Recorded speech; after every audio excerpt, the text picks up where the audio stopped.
Next on the Love You More Show. And I know this, as we used to say on the show, it's going to be an unpopular opinion, yeah. Patty told me, she'd already talked to my children. She said, on Christmas Eve, I'm going to ask you to marry me. Wow. And I was like, word? She's like, yeah, I already talked to your kids. So I'm going to ask you to marry me. So she talked to the kids. Because I'm going to ask you to marry me. I was like, yeah, okay. And then Christmas morning came up, and she didn't do all the knees and all that stuff, but she was like, will you marry me? And I was like, for sure. It was. What? Did you get a ring it was too? Total. Yeah, I had a ring, and it was a total flip of what the script is, because I think some of the traditions that we have as Americans don't play out in other countries. Hey family, Willie Moore Jr. here. It's been this age-old thing that I've seen in relationships. Somebody gets lost in the shuffle. In fact, whether it's him or whether it's her, I often hear some people say, I lost myself in her. I lost myself in him. And the truth is, as you continue to grow and your mate continues to grow, sometimes people outgrow each other. Now, I know this is not a popular thing, but if you're in a relationship right now, I think you know that change is inevitable, but growth is optional. Today, we're going to speak to a man who's actually decided to take the growth challenge. He's had a lot of different things that happen in his life, in his relationships, in his life. But let me tell you something. When I think about growth, I think about the Emmy Award-winning television host. I think about the voice of Atlanta. I think about the voice of the busiest airport in the world, Hartsfield-Jackson. Today, I get the opportunity to hang out with my brother from another mother, the one and only Ryan Cameron in the building. What's up, man? I didn't know who was coming in here. I was like, is there another chair gonna be put in here? No, we was waiting. Like I've been waiting to sit down with you, man. Yeah. To those of you who were watching Truth Talks, another show that we had together, you got an opportunity to experience Ryan in a way that you may not have ever had the opportunity to experience him. I've never had the opportunity to hear you talk about life, relationships. You always had great stories about Ludacris and Prince and all of that, but to hear you drop the fourth wall, it was almost like, man, this dude is human. So to those people out there across the world who may not know exactly who you are, give them a little rundown of some of the things that you've been able to do in your 20-plus year radio career and television career. I mean, I started out as an intern. Yeah. A lot of people don't know that. The internship program was very successful. I can say this because, I think if you want to go in and just look at, the whole body of work, if you just go with me, I'm always there when the other person slips. Yeah. I'm always ready to step up. Yeah. And that's been kind of the whole catalyst of my career. Yeah. Somebody has an opportunity, they aren't ready for that opportunity, and I'm waiting in the wings for my chance. And that happened from being an intern to starting out doing nights, because I was working in a video store and basically was walking across the street to a bar performing, and once the radio hosts were there for a big weekend, I went over there, performed, came in second because somebody did some other jokes from a TV show, but the guy who was the host said, I saw those jokes last night. Yeah. And he's like, what do you want to do? And I was like, man, I've always wanted to be on the radio. I was in radio in college. Yeah. I like to be an intern. And basically, it started from there on to broadcasting and starting Hot 97.5 here to 107.9, get my start at V103, and then coming to Radio 1, which I've been at since 2018. The second time. The second time. Yeah. So I don't know if you had the opportunity to watch the show, but what we like to do is this thing that we call the icebreaker. Right. Now, many times it's some corny joke that breaks the ice, everybody thinks about and everybody laughs. Mm-hmm. But here, because your nephew do a little bit more than just interview, it's a song. And this song in particular, I get the opportunity to hang out with a familiar face that you know. Since you spoke about comedy, I'm sure you'll know who this guy is. Check this out. When I left that church, my life had changed forever. I realized that moments quickly become memories. So it's important that you spend great moments with your loved ones, because you just don't never know.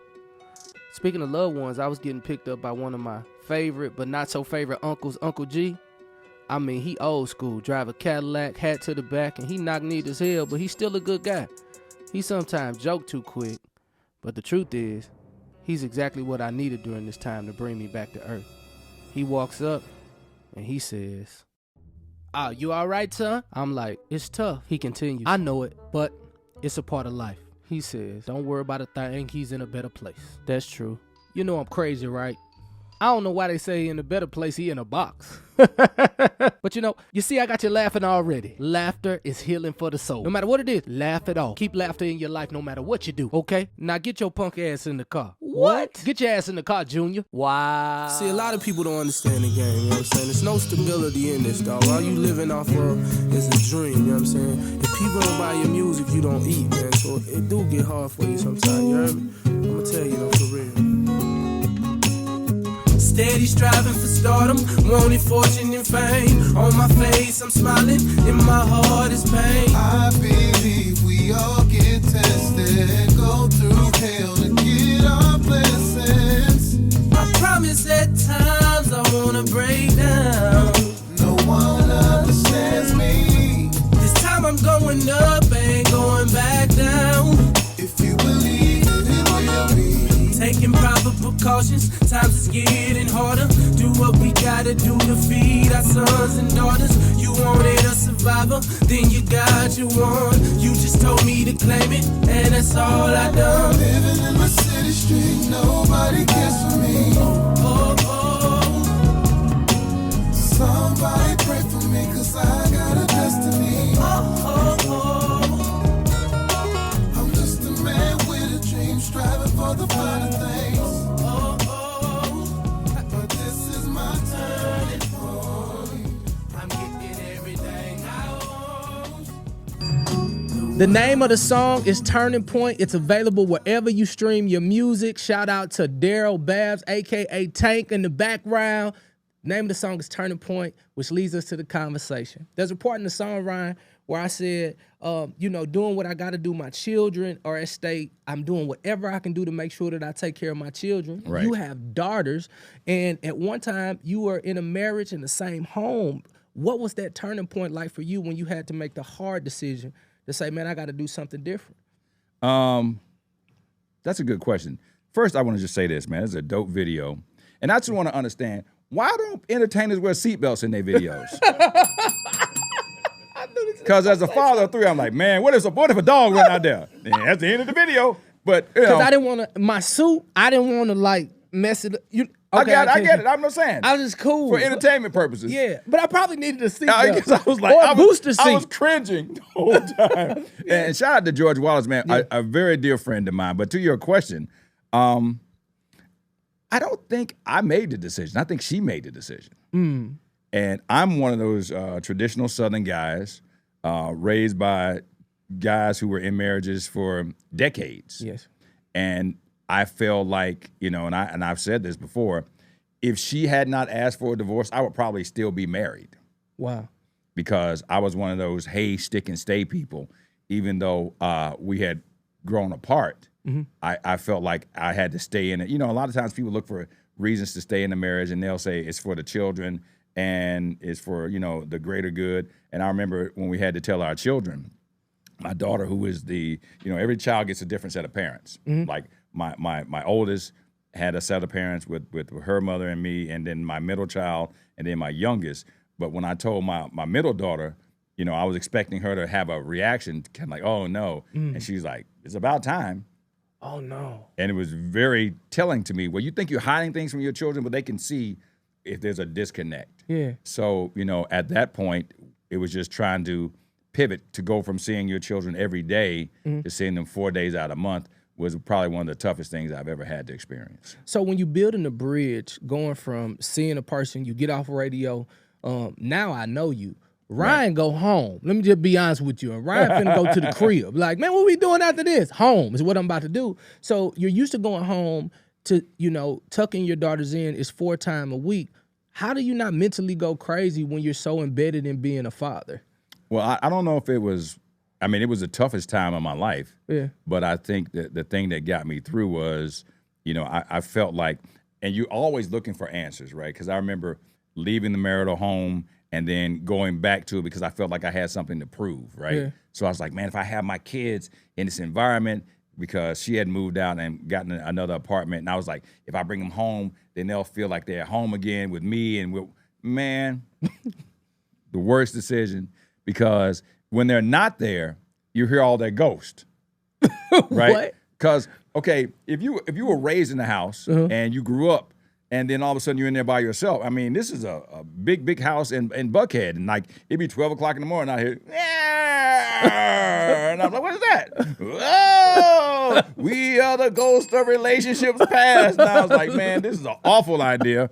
And I just had to get out of that environment. I had to go into something that was going to be more, it's almost like a fresh start, because my ego wanted to prove that I hadn't lost anything. I was like, man, I can still maintain this big house and I can still be in Buckhead. But I was a single black man in Buckhead with little tiny white children in the families. I was looking at, I'm like, man, they probably having a little meeting about me at the homeowners association. Like, hey, that black guy in the corner, he's not married anymore. Better be careful with him. Right. So it was a big challenge for me, man. I just remember when I had to make the hard decision, because I didn't leave the marital home. Like, I literally decided that I would get a condo because I have this thing in my head that I don't want their environment to change. I want them to at least have some form of normality. And, they say like more than 71% of 87% of all divorces are filed by women. Right. Like, the shoe was on the other foot for me. So that was almost like, man, you disrespectful. It's hard. And then my children, they think I'm to blame. And I remember going back over to the house one time, and I walked in and I realized this is no longer where I'm supposed to be. And I was like, yo, this is crazy. Like, I built this house. Right. I remember not having money. I remember being excited about the fact that they approved me for something. I was like, they approved me for $160,000. I was calling people like, man, the bank want to give me some money. And I remember going over there and I was like, yo, this is no longer mine. Like, this is not where I'm supposed to be. Yeah. And I needed a new change of environment. So when you get to that moment in your life and you see that this is no longer it, like, did you decide to say, okay, cool, I'm going to do some therapy, like I'm going to work through this thing? Or did you do like me? I just kind of worked through it until I could find the strength to go to therapy. No, I think the first thing I did was, and I always tell all my friends who are about to go into a divorce, and they all excited about being back out in those streets. Ain't nothing in these streets. It's a different game now, man. You don't want what's out there. Yeah. And I went out there and I did a little, I hit a little DMs and had some people come over, and I had a gate so I could see you at the gate. Come on. No, I ain't gonna let her in. And I'm trying to call you. I'm not there. I'm not there. And then once I got through that phase and realized that I wanted to, and this is several years later, that I needed to have somebody in my life that was constant, because there's nothing worse than not knowing who's next to you, because you just out there just, living your life being single again. And it wasn't really that fulfilling to me, because I enjoyed the sanctity of marriage, but I did not enjoy that new single life of what it was going to bring about. How did you deal with the mental part of you, Ryan Cameron? Right. The voice of Atlanta. Even if I type in your name now, there's so many pictures of you and your family. You got this public notoriety for being this image of black excellence. Like, I seen someone online said, black excellence is you, the family, red carpet, bye. And it's like the Cameron name, you could pretty much do anything, specifically at that particular time. You could start a restaurant. You could put your name on the bus. If you walk into a dentist's office, you ain't even got to have insurance. Like, my last name is Cameron. And now the Cameron name has been kind of compromised with divorce. Like, mentally, how were you able to navigate through that? I think it's life. Yeah. I think, the internet's not a real place. Beyonce's internet. Beyonce's internet is not a real place. And if you start to worry about validation, if you start to worry about what people are thinking, then you're going to have a really tough life. I think that I was really, I had the same concerns when I was getting married. I was like, man, people ain't going to like me no more, man. The women ain't going to be trying to mess with me because I'm married. And the opposite happened. They became more fans because, he's finally settling down. But then in the divorce, I think the way that the divorce was played out in the media really was my biggest struggle. It wasn't really the divorce itself, because anytime you get lawyers involved, it's going to be nasty, because they're the ones who are going to make all the money in it. And we just had some really tough conversations where I felt like they were all in cahoots. They all knew each other. And I was like, no, this is what we need to be doing. But at that point, it was pretty ugly. But I felt like, they put the newspaper clipping, right? Yeah. And they had our picture, and they had the squiggly line going down the middle. I hate the squiggly line. And it was a really long column. And the person who wrote it actually had a clip of me like professing my love to her. And it was like, yeah, this is how you felt back in 1999. I was like, yo, bro. So when I saw him, I was like, man. Oh, you seen him in person? Oh, yeah. When I saw him, I was like, listen. Gotta holler at you. I really want to push you down these steps right now, bro. I mean, I was at that point because it didn't take all that energy. Yeah. And then I said, the thing about it was he had also been divorced. So every divorced man has a look. Yeah, you caught me with the look. Every divorced man, and he don't even know he got a look. Yeah. And I was like, bro, we've all had this look before, so you should know better. And he was like, man, he gave some kind of language. He was like, I was hungry that day or something. Man, so you wrote like 300 words or 6 paragraphs about me?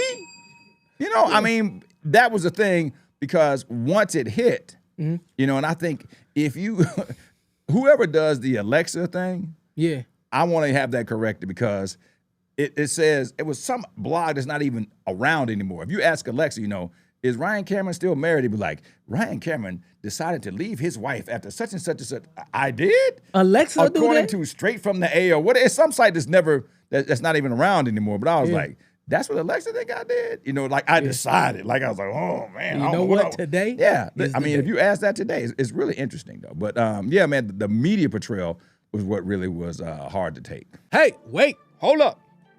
I'm going to look this way and just go ahead and subscribe to the channel. No, because I'd asked you to do that earlier in the show and you ain't did nothing, but I'm going to pretend like I ain't see it. Did you subscribe? I hope you did. Because listen, the only way that we can expand is if you share with someone else, that you comment, and that you make sure that you tell a friend or tell another friend. So subscribe. Now back to the episode. Flat out. And these are your constituents, people that you have to do red carpets, hang out with sometime and stuff, and that's what it is. So was it like, so the issue, and I don't want to do a deep dive super into this because I really want to talk about mentally getting the fortitude to say, I'm going to try this again. Yeah. Because a lot of times when you go through all of the anguish and the ups and downs, it really takes a knock to your creativity. Like, how are you able to still stay creative, because we don't get off. Right. Just because we going through issues, problems, and like everybody else, they can kind of go to work and hide in the bathroom. Right. Every day, they press power. Right. And they point at you, and the clock go like this. And I got to say, just in case you didn't know, Willie Moore Jr. is on your radio. Right. And when Ryan Cameron Uncensored come on, they're expecting Ryan Cameron. Yeah, you know what? That changed a long time ago. I mean, I was like doing nights. Yeah. And I came to work. I was sad. I was, working, doing the top 8 at 8 and all that. And I was like, man, V103, the people stations, it's been a tough day for you, boy. Y'all just and the phone just lit up. Yeah. I mean, all of them lit up. And they're like, hey, bro, we ain't coming for this. And there's like, we going through stuff in our life. We don't need you to be doing that. And that's when I learned I had to become the professional and kind of like put that, that bag to the side. I went to a show the other night. It was Steve Martin and Martin Short, right? And Steve Martin is 74. In Atlanta? Yeah, it was at the Fox. We the only black people in there. It was 3 black people in there. The other one was serving popcorn. So Steve Martin is 79 or 74, and Martin Short is 79. It was probably the best show I've ever seen in my life. Wow. With their banter and their comedy, and you just realize the talent. And they was like, why do we still do this? Because we got the money. And they was like, because I'm still having fun. When it stops being fun, I'll stop. I feel like at this point, starting in way back in 90s, I'm having more fun now than ever. So I don't look at it like I'm going to retire. Because watching those guys, and it energized me. I was like, man, because, there's not a lot of people that can do this at this age or this stage of the game. It's like Tom Joyner was 25 years in and he was gone. I'm past 25. I'm past 30 now. Jeez. 30 years in the game. Okay, I'm 10. So you got... I'm the baby. Young boy, you don't know nothing. You don't know nothing. But, Harvey, everybody who has those big shows all were guests on my show. So Harvey, Smiley, D.L. Hughley, all those people were guests on my show. So I'm automatically going to think that I'm better than them.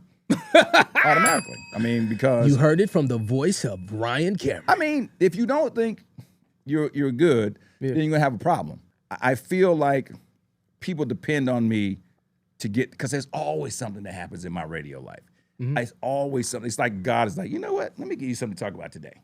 Yeah. And I'm like, it happens all the time. Yeah. And I'm blessed to be able to regurgitate that, because my grandfather, who was the reason that my marriage failed, I was raised by two of the biggest chauvinists in the world. Male chauvinist. My God, man. And so I expected my woman to be like their women were. You know, and my grandfather would be in another room and hear somebody arguing, he'd be like, all right now, y'all need to shut that up, and I mean that. And everybody would go, crickets? And I was like, yeah, that's what I'm gonna do. I'm gonna tell my woman to quiet it down. Shut up. And she was like, who you talking to? And I was like, what? That my grandfather said, you know what I'm saying? But with that, he would get the Sunday paper and he would just put it at my feet, and he'd turn on classical music on WCOK, and he'd be in front of the fireplace, and he said, I'm gonna give you 2 hours to read this paper. And I would have to come back and regurgitate the stories. He said, well, what's going on with the Braves? Or what's going on? And I would have to tell him in my vernacular. So that's how my storytelling ability came about, because he was too macho to read the paper himself. He wanted me to read it for him. And that's where that came from. He said, man, you tell great stories, because I was forced to, because my grandfather was like, what's going on with this? What's going on with that? And I would have to regurgitate that. Yeah. So that's why the ability to read copy and the ability to basically tell the story again, it comes from that. So the Cameron last name, does it come from their grandfather? No, that is the Dabney side. And whenever I have these spurts of spontaneous combustion, my mother would say, "Oh, you go acting Dabney today." So the Cameron name is your mom. The Dabney name is my mom. The Cameron name is my father. But my other imagine this, right? You got a grandfather who is blue collar. My grandfather, Ray Cameron, he worked in a rubber mill, basically, and worked from 2 p.m. to 11 p.m. every day. That was his job, 5 days a week. But then you had my other grandfather who went to the service and came back and started a business where he had mobile home and a boat, and we was water skiing on the weekend. We took so it was two different worlds. Yeah. But I loved them equally. But it was a real interesting dynamic of I feel like Rich Dad, Poor Dad. Yeah, but they hated each other. Really? When my mother was pregnant with me, one side said abort, the other side said have. And fortunately, the have side won, but they got into a fight in the delivery room. That's how much they didn't like each other. And so my goal was to try to get them together, right? And I planned the trip to Jamaica, bought the tickets. Everybody's gonna go. And then like the day before, I called to check in to make sure everybody's going. And they both was like, I ain't going. Neither one of them came. And I was like, what? It's like, I ain't going. And I was so hurt by it. Yeah. And my grandmother said to me, my mother's mom, she said, Ryan, sometimes things are in place before you even get here and you can't fix them. And that's been a lesson that I had to learn over and over again. Sometimes you want people to grow. You want people to change. But I can take the best soil. I can put it in the best lighting. I can be the best seeds in the world. And I could water that plant and give it, and that thing just won't grow, man. Wow. And it's just something about the seed. It just won't grow. So which one of the granddaddies wanted you to come and which one did? Did they ever tell you? The richer one was kind of like, nah, we don't need to be doing this. Because my parents were 16 and 17. My mama was 19 when she had, 18. That's crazy. It was almost like they were married for 2 years because they thought that was what you were supposed to do. Supposed to do, yeah. So they weren't even 20 years old and it was over. So I don't have any real memories of my father other than, and one of the biggest challenges for me as when I got to be successful was my father was an adult. He was an alcoholic for all of my adult life. And I'm not talking about just drinking. I'm talking about I would get an award and I'd be on TV and then somebody like, hey man, I gave your dad $1 today. Like alley in the drunk, down in the dumps. And it was one of those things where no matter how high I thought I got, it would always bring me back to earth and say, yo, man, this is still what's going on. And that was in my DNA. So even with my own struggles, and trying to see what a father was, what I didn't want to be was through him. So I was inspired by his lack of parenting to be the parent that I am today. Wow. You know, shout out to everybody who's watching right now. Do me a favor. Can you subscribe to this channel? Do that for me real quick. I just want to insert that for those of you. And just number one, if you just loving what you feeling, put a number one in the chat. I just want to feel your energy real quick. I teach, you tug. I preach, you pull. You got it? Good. You know, Ryan, you know, being able to be with you for the last, I think we did like 12, 13 weeks or what have you. 69,000 shows we did. Man, Willie. I'm talking about and that can I go on record to say this, because I know that people are going to be watching this, and I told the makeup lady this. There was a point at True Talks in the very beginning where they was like, okay, one of y'all got a really good beard and one of y'all got an okay beard. And whoever got the okay beard going to have to shave it off into a goatee. So now that we're on hiatus, You grow your beard I'm coming back. You coming back. You know, it's that struggle phase where he was like, you know, I got to try to make it out. So I just want to go on record to say, I'm coming back. You coming back. But, you know, you saw Willie's beard, man. I couldn't, you know, once it gets up to the lip part, you know, I can't do that. Yeah, like and honestly, I'm going for a younger look just because my children keep calling me OG. I don't like that, children. Well, that's better than Unc. Yeah, like, hey, OG, wait a minute. Your friends will not call me OG. I told the barber, cut me down a little bit. Evidently, this has been going on. I just want to, I got to hit this camera name because the brand is so big. In the beginning, I talked a little bit about people who feel like they lost themselves in a relationship. Yeah. Like, you big, and you have a woman who may have goals, dreams, and aspirations. And then you keep growing. Right. And then she's there with the kids. And then you keep growing. Right. Is there ever a time where you thought to yourself as you look back, like, maybe I didn't serve her, because I was so big, maybe I didn't serve some of her wants, needs, and aspirations as well? I think the ego part of me is what probably failed us. Because she said, I don't want to be in... She was a radio executive. Oh, she's a radio Yeah, executive. she was a radio salesperson. That's how we met in Washington, D.C. But when we got back to Atlanta, you know, I was like, you know, I think my second child, my daughter, she went to daycare and at the Creme de la Creme, which is some, you know, pristine thing. And the lady called the house one day and she was like, and my wife was at work. She was like, Kai took her first steps today. And she was like, oh. And she was crushed. My wife was crushed. And I was like, you know what? You don't have to work. Yes, just come home and be a stay-at-home mom. Worst decision ever because of my ego and her feelings. It should have been something where we could have worked it out. And I think, you know, what happened was you have to be able to feel like, you know, for everybody who always says the mom loses herself in the children, I still think that's based on what you really want to do with your life and what makes you happy and what gets you energized every day. And I think that, you know, looking back on it, because, you know, now she's a certified life coach, you know, and I'm very proud of all the things that she's been able to accomplish. But at that point, we were all drinking the Kool-Aid. I was like, you know, I'm just going to go out and provide for you, and you just, you know, stay at home, and you just wake up and decide which car you want to drive. And, you know, it wasn't very, you shaking your head, you agree? So it's the same story. Right. For the first day she has to drop our first child off. Right. We both go. She has to go to work. And of course, I'm an entrepreneur. I'm like, I'm gonna run to the studio, pick up some things, because I'm working nights. You know, we studio rats. Right. And she cried so hard. And I was like, what's wrong? And she was shaking. And I said, you know what? One day, you're not gonna do this. Yeah. I'm gonna take care of everything. Yeah. Dun, dun, dun, dun. And you, like 2 or 3 years later, we moved to Atlanta. 3 years later, we moved to Atlanta. 4 years later, we moved to Atlanta. And she doesn't have to work. I'm struggling. I do whatever I have to do. I'm walking out on faith. And then literally at the end of all of it, it was like, I never really wanted that. I was like, damn, I wouldn't have minded a little help. Right. You know, but I was so heroic. And it was almost like a knock to me. It really hit my ego really, really hard. Yeah. And so now what I do just to make sure that I'm not overstepping boundaries, because I'm a natural helper. I'm a person who wants to help you. Yeah. I started to ask God, like, is this somebody you want me to help? Because he's been challenging my heart. He's like, stop giving people rafts when I'm trying to teach them how to walk on water. You getting in my way. So now even my obedience to good, because I always have a vision for people. I'm like, you know what I see for you? Man, I want you to do this, this, and this. And I'll help.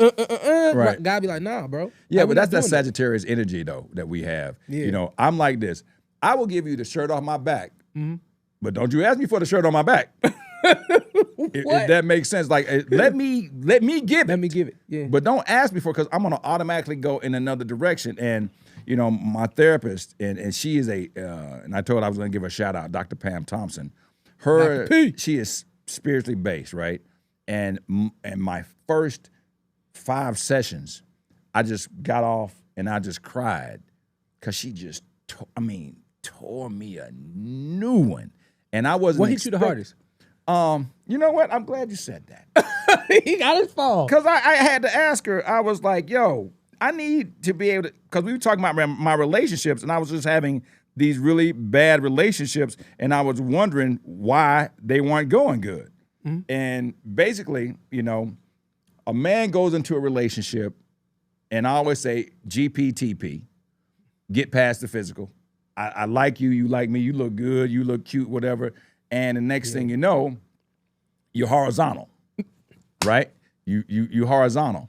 And I was wondering why these relationships weren't working. Uh-huh. And she said to me, sex is not treated as the sacred act that it is, designed by God to knit two hearts together as one to add to the knowledge we have of each other.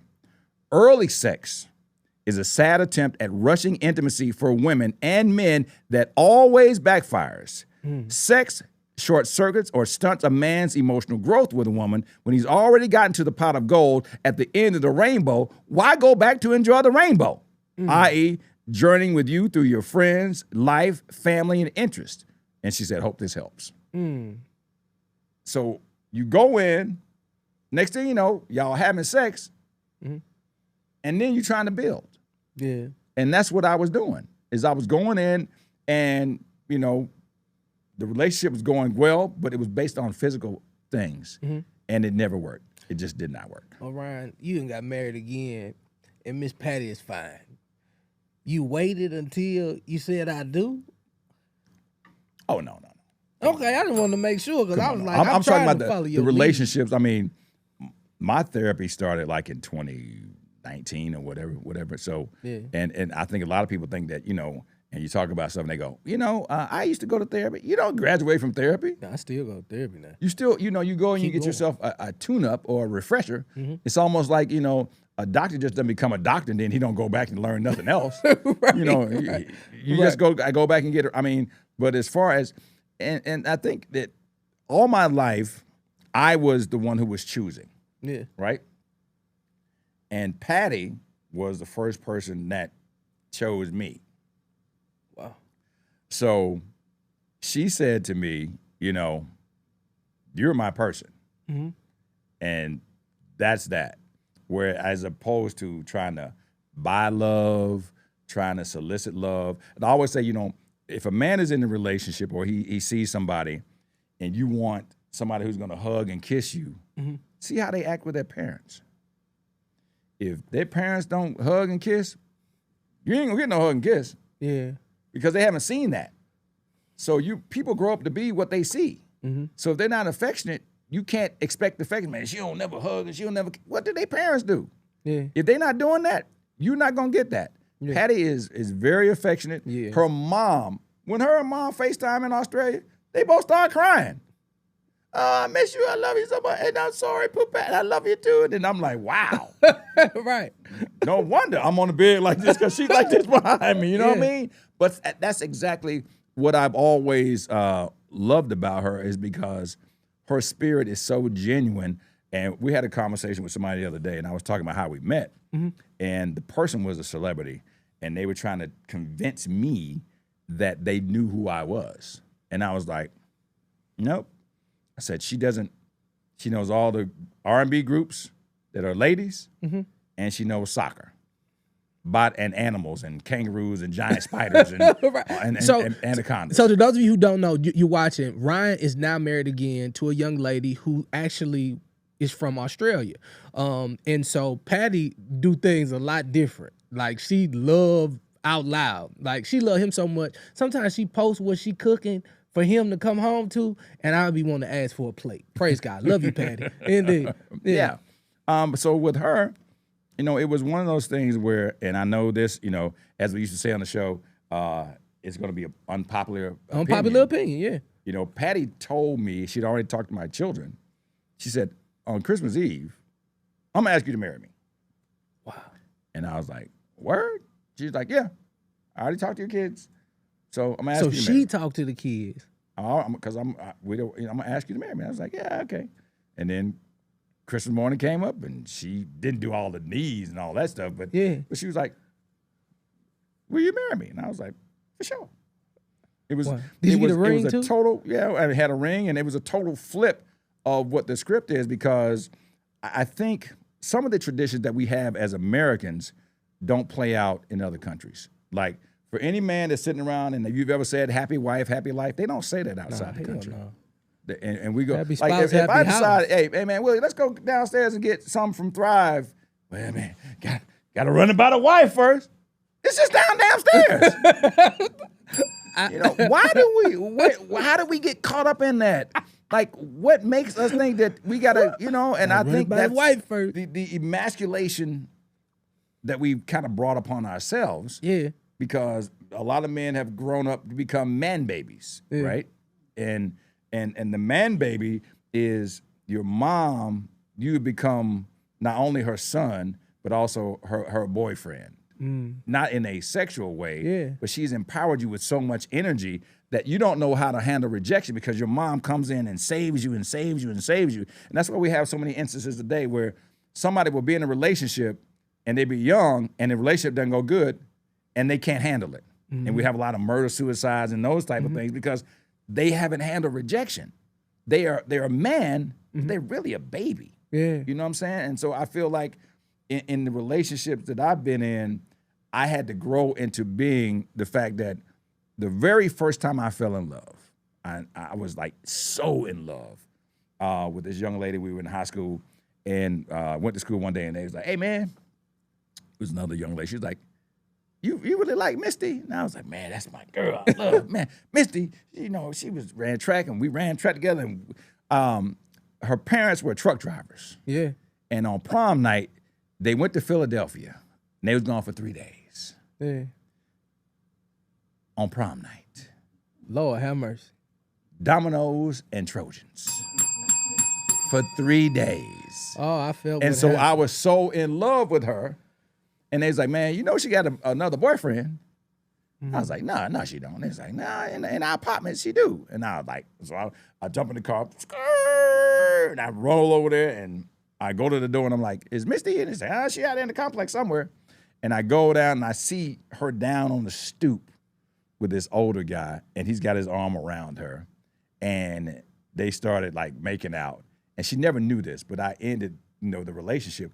But that, to me, they say, whenever something happens to you that's trauma and tragic in the first place, it kind of puts you in a place where if you don't talk to somebody about how to handle it, then you end up kind of becoming that person.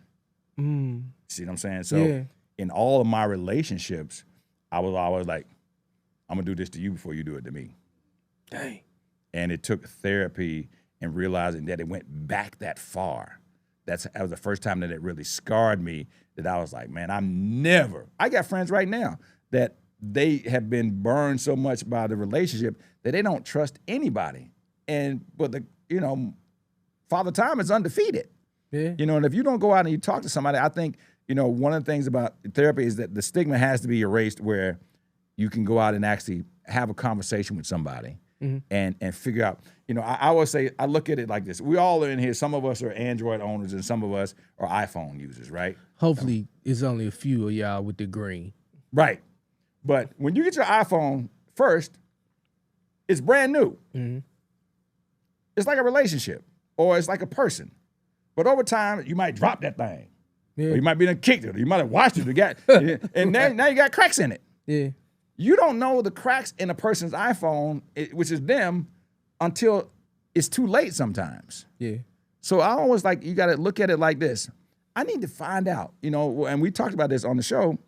You got to ask a question, make a connection, and then go in that direction. Yeah. And then figure out what it is that people are going through and what trauma that they have brought into their adult relationship that now I remember I was dating this Sagittarius woman, and it was so funny. I would never date a Sagittarius because never. What is Patty? What's Patty? Patty is a Taurus. Yeah, she's like May or something. But the Sagittarius woman was like, I was like, man, we need to get together. She had came around and we got together and had a great time, and I was like, we back. And she's like, not really.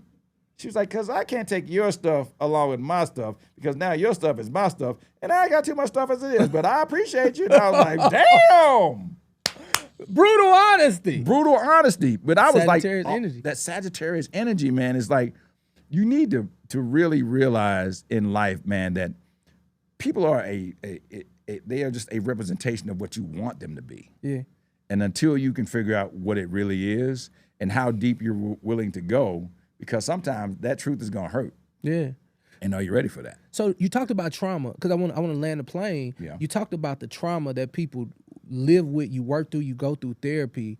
I think my bigger trauma now is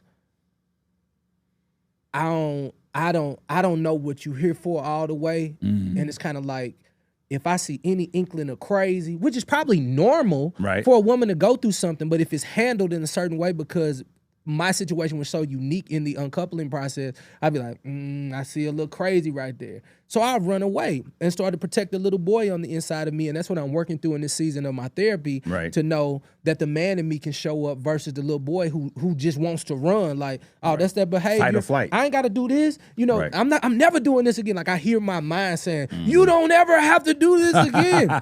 But there's a way of compromise to find someone to love you correctly.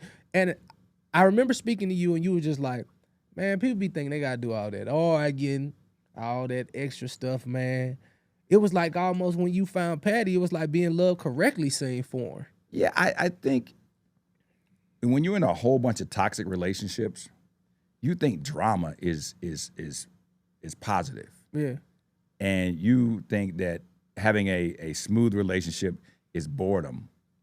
But that's what peace is.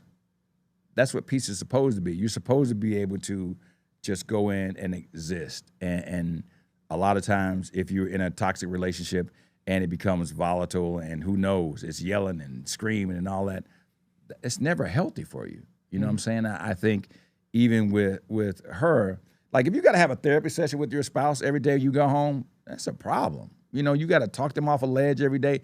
And sometimes people don't want to hear it. You need to talk to somebody. You need to talk to somebody. Yeah. They don't want to hear that. They don't want to hear that. Yeah. But sometimes people do.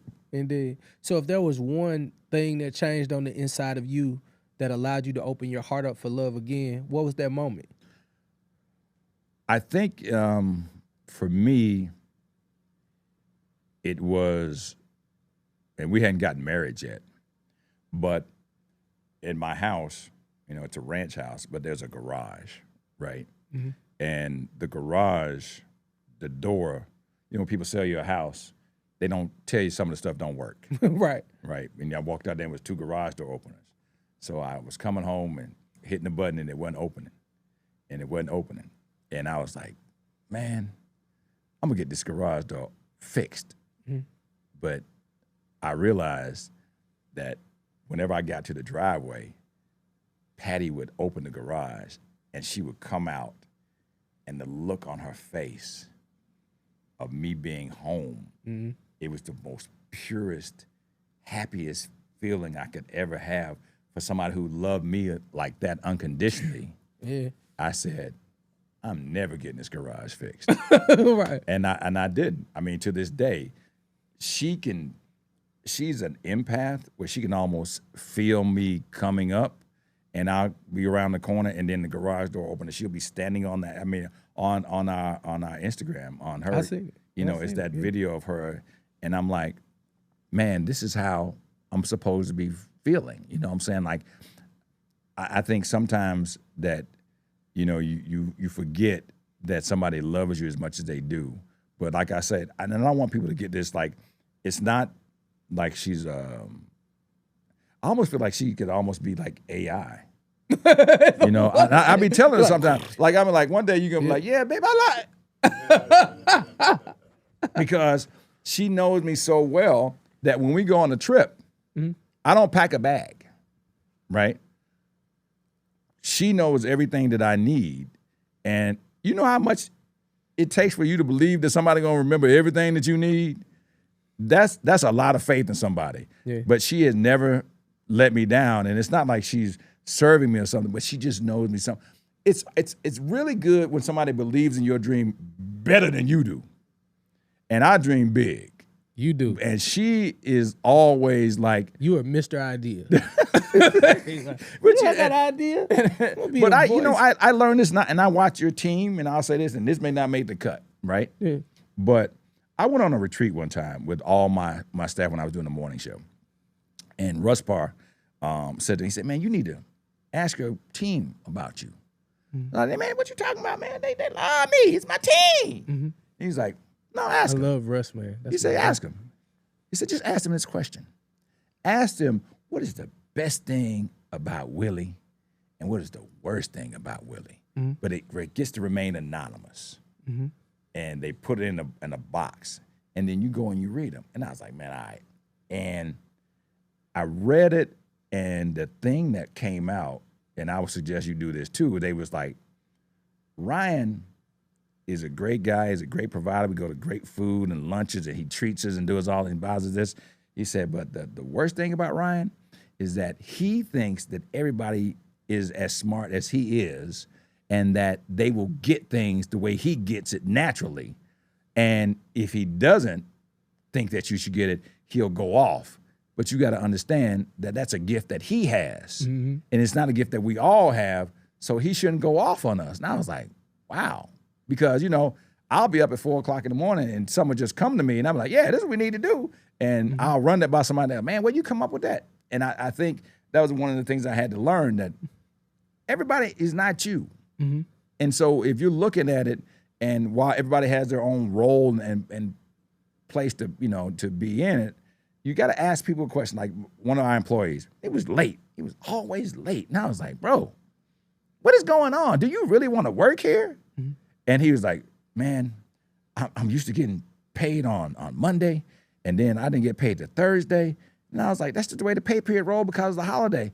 He's like, man, but I use that money to pay my rent, and I got evicted, and my stuff is out on the street, and I'm homeless, and my baby mama took the kids back because she said I can't take care of my daughter. I didn't know none of that. All I knew is he was late. But I had to keep asking those questions because everybody in here is going through something, like you said in the opening prayer, but you don't know what it is until you find out. And sometimes, as Dr. Bryant said, Dr. Jamal Bryant, we got to fold up our cape and use it as a blanket, because one of the things that my therapist says is that, Ryan, you have nice guy syndrome. And she said, and I was trying to make things work out with past relationships and trying to go back and say, you believe that if you keep doing nice stuff for people, that one day they're just gonna wait, but you know what? That Brian Kevin is really a nice guy. And she was like, that's never going to happen. So you need to stop believing that. And once I got my head behind that, it made my life a whole lot easier, because we always just want the validation to be accepted that we are really a nice guy. And some people, they just gonna hate you no matter what. They may never meet you. So that's why I was very guarded in announcing or having Patty going out there, because I definitely am very protective of her. You are. And if people are watching the show, we talked about the marriage 9-10 weeks ago.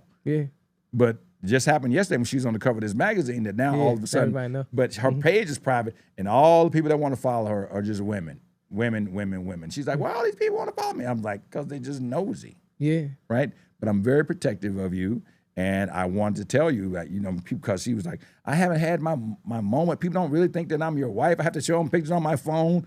I was like, but when this happens, you know what come with it. It comes with a lot of stuff. Yes. And I hope that you're ready. I don't think I ever want to be that public again. Like, I'm very protective of my children now. Yeah, I mean, you know what? My kids, if you go on my page now on The Real RC or Do It For The Ryan, I have 17 posts. I used to have like 70. And it was one day my son, he was like, man, this lady came up to me. We was in Berlin Coat Factory. She's like, hey, Kaden. And he was like, how you know me? Well, I know you. We feel like you're growing up with you on the radio. And he was nervous about it. I was like, man, I can't put that on my children. Let them live their own life. And so it's just like pizza, True Talks, Right. Airport. Like, yeah. It's like, because Yeah. that's a lot of pressure to be putting on people, man. I'm sure, like, if there was I named my oldest daughter Ryan Megan Cameron. That's straight ego. Why would I do that to somebody? Yeah. Why'd I put that kind of pressure on her? But luckily now she's, get ready to get her PhD. So proud I'm of the you. dumb Ryan Cameron. Well, Dad, I put some Right, pressure what on I'm you. saying? You need to Yeah. go back to school, Dad. Okay. So listen, as you know, as we land this plane, I'll tell you, man, Ryan, you have been a silent mentor for years. But I just think in these last 12 weeks, when I came in, the only reason I wanted to do Truth Talks, number one, I wanted to see what the system was like. Right. But I was like, I want to know his mindset. Because if I can pick up that mindset, then I know that there's some things that we can, create just in heart posture. Like, he's tough, but he's nice. He's cool, but he's this. He's mysterious. And then, we started exchanging books. And I was like, yeah, he's a reader. This is cool. So I'm just, so I'm on these books. But the one thing that sticks out to me is when I was going through, like, divorce. And, it's like, man, you're going to be good. But then there was another piece of advice, not when I got on the other side of healing. You told a story about yourself because you don't never really point the finger at others. You was like, my therapist listed everything that I was doing. You the voice of the Hawks, the voice of the Falcons, the voice of this. You got this, and you got to go, and you got to do this, and you got to do that. And you said, who would want to date? That's what she said to me. She said, who would want to date you? Who would want to date She you? said, what woman would say, you know what, between the Falcons and the Hawks and the radio and the appearances, you want a girlfriend every other third Thursday in every 2 or 3 months. No woman wants to do that. And I was like, what? And she was, it was brutal. She said, you got to be able to have if you go down to Miami and South Beach, there's a bridge that they let the cruise ships go in, right? Mm-hmm. And that bridge, sometimes when they get too rowdy, they'll just raise the bridge, and no more people can come. It's like your relationship is like that bridge, but it isn't even. Sometimes you have to extend your bridge and go over to meet the person where they are. You can't just feel like, this is just me. This is how I am. If they fall short, then that's on you. You have got to give up something to get what you want. You cannot be working and working and working and working and expecting somebody to allow that to be a part of their life. And one of the things she said is that when it comes to relationships, you have a right to place people as a stadium in different parts of your life. Some people are in the orchestra. They're in the pit. They're in the front row. Some people are in the damn balcony. They're still in your life, but they way back there. And it's up to you to place that furniture on the importance of it, And my kids are in the front row. My wife is in the front row. Now, I got friends. Yeah. We still friends. Yeah. But you cannot expect to have a relationship with somebody if you are married. Workaholic is the same as an alcoholic. It's the same addiction. It is the same thing that you just go from success and you don't celebrate. You don't go out and you just do this thing and do this thing and do this thing. And the next thing you know, you OG. You unk. And I saw something the other day. There was somebody who was on the TV. I forgot who it was, but he said, I think I'm going to go ahead and spend more time with my family. And he was 79 years old. I'm like, you could have did that a while back, because I think we're always out there trying to chase the next thing. But to me, a good relationship, a good life is great food, good company, and a great laughter and entertainment. I can do that with anybody in here. We can all go out together and have a great meal. But look at all the people who have all this money, and they just seem to be more and more miserable. Bill Gates said divorcing Melinda was the biggest mistake in his life. He just came on record and said that. And she was like, well, I got me another person now. All right, good luck. But it was one of those things where he felt like she had done everything when they didn't have nothing. And then he got distracted by always trying to be successful instead of being present. And I have friends who said, they have spouses that say, you just got to be present. We always are so addicted to it. And that's why they call it the iPhone. They don't call it the We phone. It's all about, it's an I. I'm looking at this. It's mine, it's me, it's me, it's me. And if we get so distracted by it that you'll go from trying to text something in the car to get to the house and you're still on the phone. And we have this thing now. I have a home phone, right? Oh, okay. By this app called, I saw it was Uma, whatever it is. So it's the actual phone. My mom was like, I got one in the attic somewhere. I'll see if I got it. And then she brought it down and I plugged it in. But what I do is when I get home, I turn this off. And it's an actual phone that's next to my bed. So my publicist has it. My kids have it. I'm like, if you can't reach me, you can always reach me on this phone. Because whoever that is outside, they don't matter once I get to this house. And this is what I got a chance to experience for 12 weeks straight. You see why I had to have Ryan Cameron here? Listen, no bow needed to be put on this. Make sure that you follow Ryan Cameron. I'm sure we're going to put it right here. Make sure that you follow Ryan Cameron. Now, here's the thing. I want to make sure that as many people as possible can share in the wealth of knowledge that you just received. So make sure that you tell a friend and share with another friend. And like I always tell you, I love you with no takebacks. Make sure in the midst of all that you're doing, so you can be better to others, make sure that you love yourself just a little bit more. Thanks, Ryan, for hanging out with me. Appreciate you, bro. Flat out. Yeah. Yes, sir. Love you more, love you more.